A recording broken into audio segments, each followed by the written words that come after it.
¿Qué cosa está peligrosamente cerca del colapso que conozcas? Los diques del Río Grande en el Valle Superior de El Paso son viejos y necesitan reparaciones, y fallarán en una gran inundación.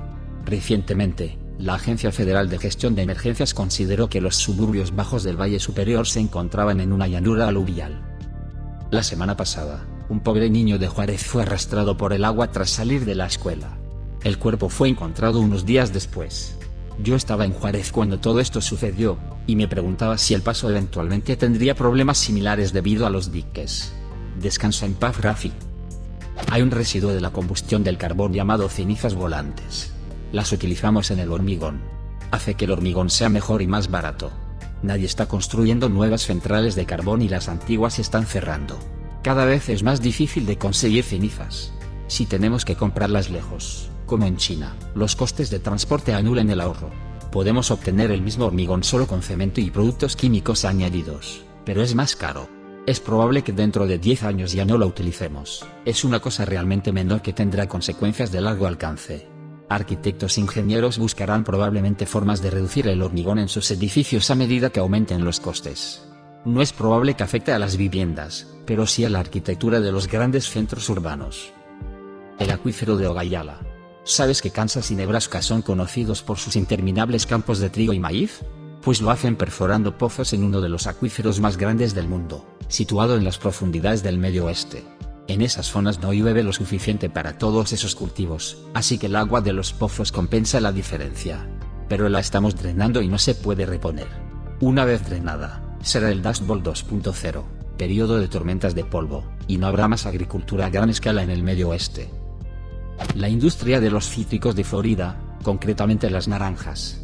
Hay un hongo que se está extendiendo e infectando arboledas en todo el estado. Por desgracia, no tenemos forma de matar el hongo. La única solución es talar todos los cítricos en un radio determinado de un árbol infectado. Muchos agricultores están optando por vender su plantación en lugar de intentar empezar de nuevo. Antiguo agricultor de cítricos de Florida. La enfermedad se llama enverdecimiento de los cítricos, propagada por el sílido asiático de los cítricos que se alimenta del árbol. Un árbol infectado tarda unos 2 años en mostrar síntomas. Para entonces, ya es demasiado tarde. La enfermedad asfixia lentamente al árbol, impidiéndole absorber nutrientes, paralizándolo, provocando una fuerte caída y un menor tamaño de los frutos, hasta acabar matándolo.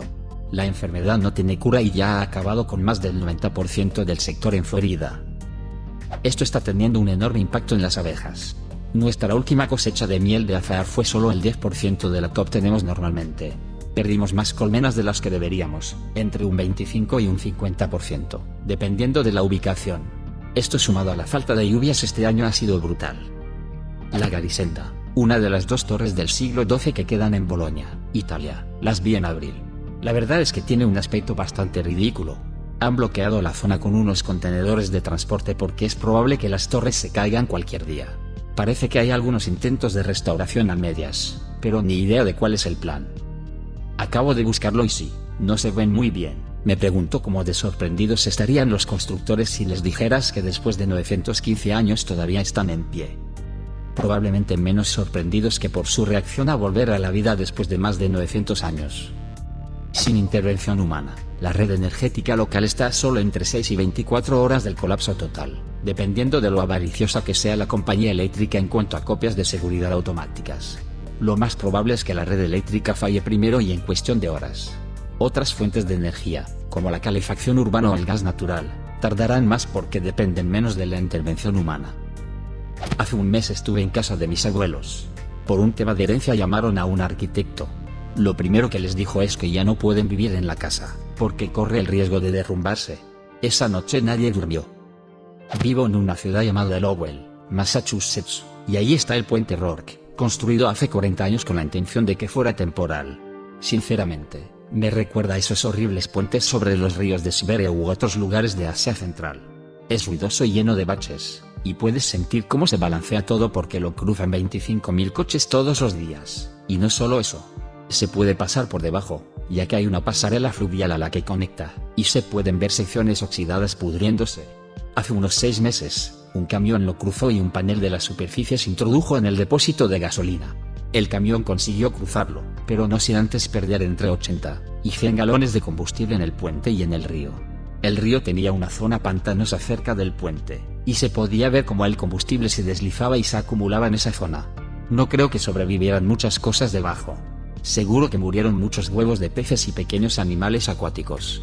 La ciudad, el estado y los federales saben desde hace décadas que este puente necesita ser sustituido y conocen el óxido y la podredumbre, pero siguen diciendo que de momento durará. ¿Acaso no dicen siempre lo mismo? Hay un plan para hacer uno nuevo al lado, pero no se hará hasta 2028. Lo que todos sabemos que significa que probablemente se alargará hasta 2029, 2030, etc. Sinceramente, no creo que dure tanto. Las empresas que cotizan en bolsa están constantemente diciendo, lo hicimos bien, no genial. Más dinero el próximo trimestre.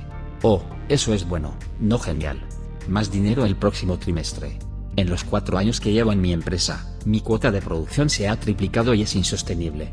Cada trimestre tiene que hacer más dinero que el anterior, de lo contrario es un fracaso. Esto ocurre en casi todas las empresas que cotizan en bolsa. Se toman atajos, se maximizan los beneficios, se compromete a los empleados. Ocurre sin cesar.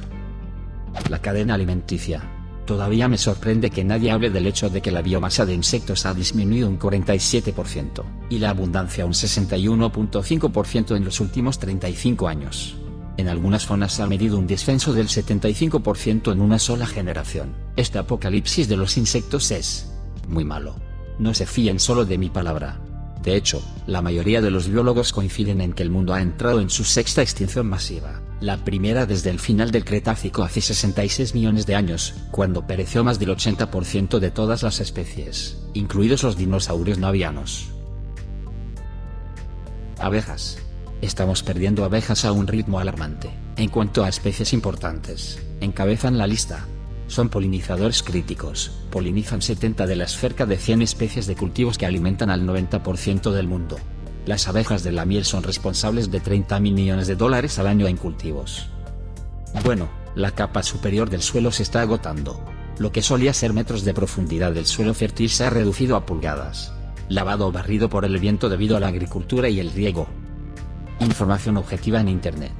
Hay una avalancha de contenidos creados por inteligencia artificial que se toman como hechos, y se utilizan como base para nuevos artículos y contenidos. Examinar la información para validarla ya supone demasiado esfuerzo para muchos y cada vez será más difícil. Precios de la vivienda en la costa de Florida. La mayor parte del estado está apenas 1 metro por encima del nivel del mar y las inundaciones empeoran cada año. Dentro de 50 años, el nivel del mar estará mucho más hacia el interior de lo que está ahora, y ninguna restauración de playas servirá de nada. Conocimientos informáticos. Aquí intervienen varios factores. Las universidades suelen ir por detrás de las tendencias laborales actuales, lo que deja a los recién licenciados sin preparación. Muchos centros educativos se dedican principalmente a la venta de títulos, necesarios para acceder a puestos de trabajo. Esto ha provocado un aumento de los costes, especialmente con empresas como Pearson VUE, que imponen requisitos de certificación. La idea de que los licenciados universitarios pueden conseguir fácilmente empleos de 6 cifras está desapareciendo. Muchos puestos subalternos se han externalizado y hay menos puestos intermedios, lo que crea una gran brecha entre los puestos subalternos y los superiores. A medida que los empleados veteranos se jubilan o pasan a ocupar puestos directivos, se pierden valiosos conocimientos. Las empresas están recortando costes tecnológicos y subcontratando trabajos para ahorrar dinero, lo que hace más difícil mantener los puestos directivos. Esto da lugar a sistemas obsoletos en sectores como la fabricación y los servicios públicos, con menos personas que entiendan cómo funcionan a medida que envejecen. Con el tiempo, no habrá suficientes altos cargos para enseñar a los más jóvenes, y se producirá una serie de lagunas de conocimiento en la infraestructura actual, lo que conducirá a enormes fracasos. La gente dice que los niños de hoy en día saben de ordenadores, pero en realidad no es así. La mayoría solo sabe la interfaz gráfica de usuario y cómo manejar un iPad, no lo que hace que el iPad funcione bajo el capó o cómo funciona Internet. El sistema judicial penal británico, para los no británicos por aquí. El nuevo gobierno ha tenido que anunciar la liberación anticipada de presos porque no tiene espacio para los sospechosos en prisión preventiva y los nuevos condenados. El último gobierno cerró la mitad de los juzgados, los que quedan se están cayendo a pedazos y no tienen personal suficiente. No hay suficientes jueces, así que hay 2 años de casos graves atrasados. Los subalternos están tan mal pagados que se han declarado en huelga en repetidas ocasiones. Y no olvidemos que la policía ha dejado de investigar los robos en tiendas y otros delitos menores. Después de 14 años de gobierno del Partido de la Ley y el Orden. Menos mal que el ex fiscal jefe es ahora primer ministro, así que tal vez haya una esperanza de arreglarlo. Muchos servicios de suscripción, especialmente en el sector tecnológico, se enfrentan a graves problemas. Al principio, las empresas crearon sus servicios con pérdidas, con la esperanza de recuperar los costes subiendo los precios más adelante. Sin embargo, mantener un servicio activo es mucho más caro que vender licencias de software. Necesitan servidores, máquinas virtuales y mucha mano de obra para las actualizaciones. A medida que estas empresas se expanden y ganan usuarios, suelen subir los precios, pero esta estrategia puede resultar contraproducente. Si suben los precios demasiado rápido, corren el riesgo de perder la confianza de los clientes, sobre todo cuando los competidores siguen ofreciendo precios más bajos para atraer a los usuarios. Mientras que grandes empresas como Microsoft y Adobe triunfaron con el modelo de software como servicio, las más pequeñas carecen del colchón financiero necesario para absorber pérdidas.